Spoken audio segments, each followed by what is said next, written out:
Hi, I had an issue come up with one of my customers, and then when that came up, I checked on my own site, found out that it was affecting me too.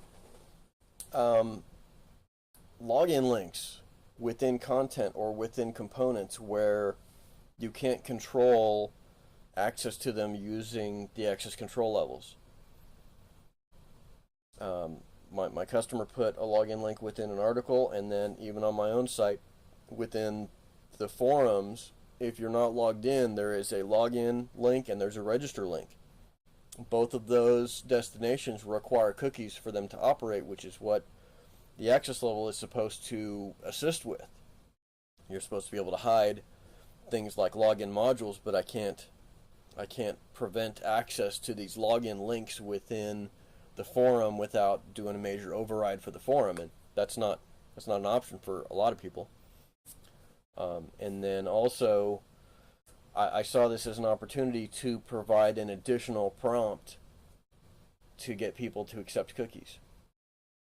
So what I've done, if you look here in the latest version of the extension, I'm sorry about the width here. You know what, I can stretch my screen a little bit, and nope, it's not helping you at all.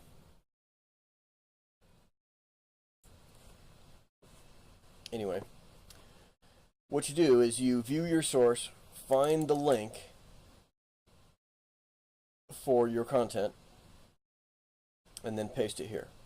You can't just right click on the link and paste it, because you're going to come up with more information than is in the link. So like if you right click a link, good one here. If I right click the link and copy the address and I paste it here, it contains the host, but the actual link itself, oh nope, that one actually does it.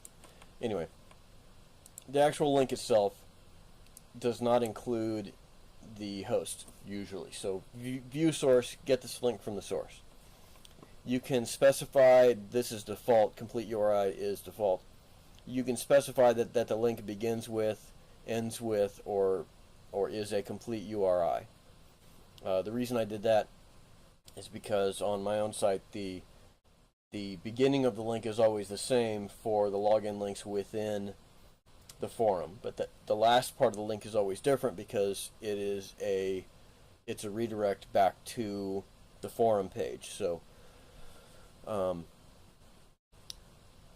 basically, if the beginning parts of your links are always similar, then you can use begins with or ends with. I put that in there because I needed it. So usually it's going to be complete URI, and it's going to be something like, oops, let me refresh here, I don't want to delete that. Usually it's going to be something like, if you're using SCF URLs, it's going to be something like login. That's what it is on my live site, on my customer site. So it's usually going to be just simple stuff like that: login, register. These may not be correct for your site, but if you've got SCF enabled, it's going to be something similar to this.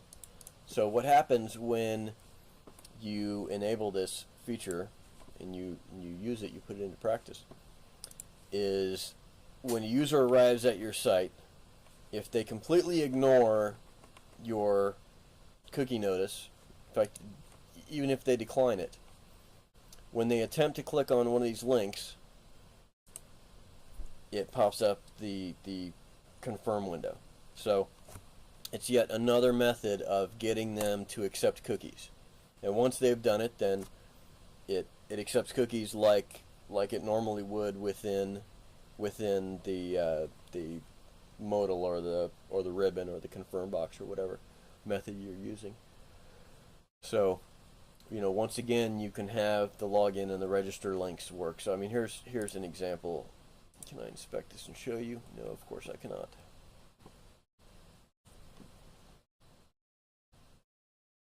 I wonder if I bring that in a new window, can I pop that out?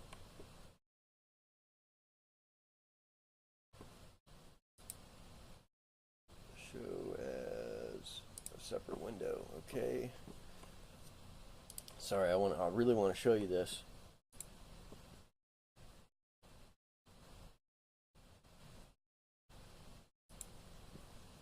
Box composite capture. What's that one called? Developer tools. Bling. Here we go. Okay, so I right-clicked on the register link element. You know what? I'm gonna hide that real quick. If I right-click on this element and copy link address, we're going to go back to here.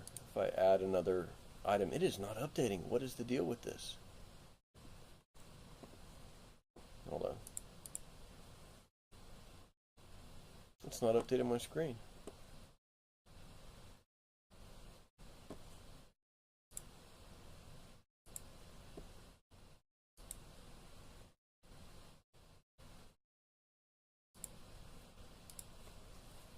Now it's updating my screen. Okay. So if I were to right click and copy that link address and paste it, you'll see that it includes the domain name, so localhost. But if you view source or you inspect element,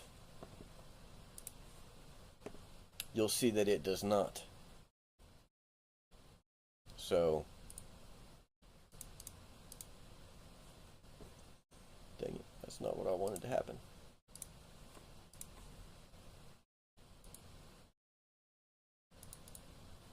We'll say edit attribute, copy. Okay, now if we go back to paste, now it does not begin with the domain. So you just need to be careful how you put these in here. So I'm going to save this, and then we're going to go back to the incognito window and going to remove cookies. We'll reconsider so that we get the message up there. We got no cookies now. If I click register, it does the same thing now. So you can apply this to links where you want the link to be visible, but the link still requires cookies. So if your link destination requires cookies, but you want the link to be visible, or it's within content, or it's within a component where you can't control it, then you can add that URL to the plugin configuration to provide them with this additional warning, or this additional opportunity to accept cookies.